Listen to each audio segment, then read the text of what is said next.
तो William Adam ने एक गुरुकुल की कहानी लिखी है अपने दस्तावेजों में। आंध्र प्रदेश में कावेरी नदी के पास विशाखापट्टनम से थोड़ा दूर एक गुरुकुल है, उसका नाम गांव का मैं भूल रहा हूं। तो वो गुरुकुल है, उसने क्या योगदान दिया है? तो वो कहता है विलियम एडम कि ये जो गुरुकुल है ये बहुत पुराना है और उसके दस्तावेज पुराने हैं। 12वीं शताब्दी का वो गुरुकुल है और वो गुरुकुल है सिविल इंजीनियरिंग का, कंस्ट्रक्शन में सिविल इंजीनियरिंग का।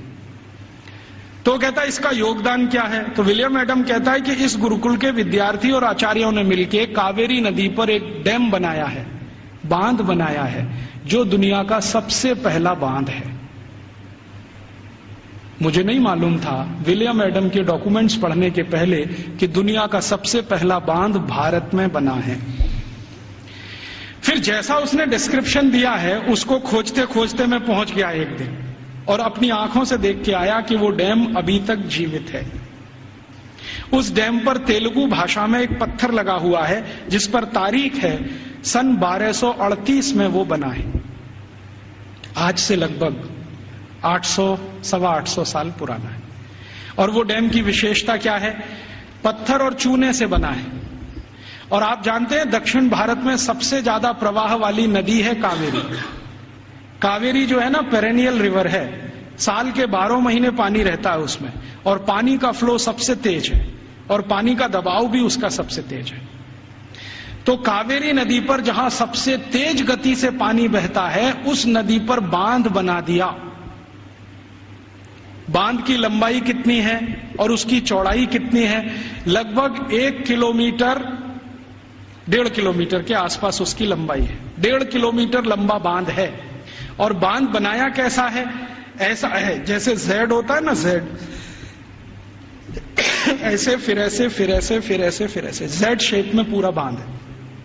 तो वो वर्णन कर रहा है विलियम एडम कि ये गुरुकुल के विद्यार्थी और आचार्यों ने बनाया है। इसकी विशेषता क्या है? तो विशेषता यह है कि ये जेड शेप में है। जेड शेप में क्यों बनाया?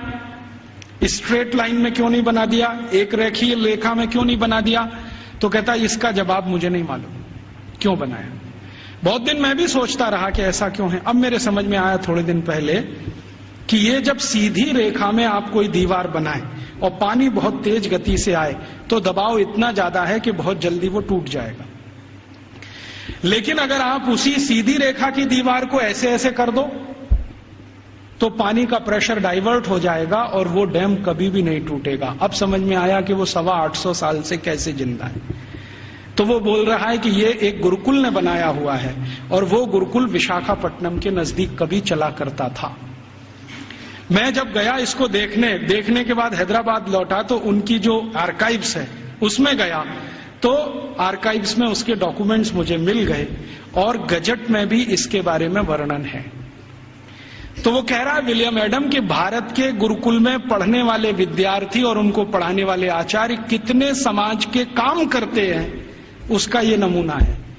राजा डैम नहीं बनाते, विद्यार्थी और उनके अध्यापक मिलकर डैम बना देते हैं। और विलियम एडम लिख रहा है कि भारत में ऐसे हजारों तालाब गांव गांव में विद्यार्थियों ने और उनके अध्यापकों ने बना दिए।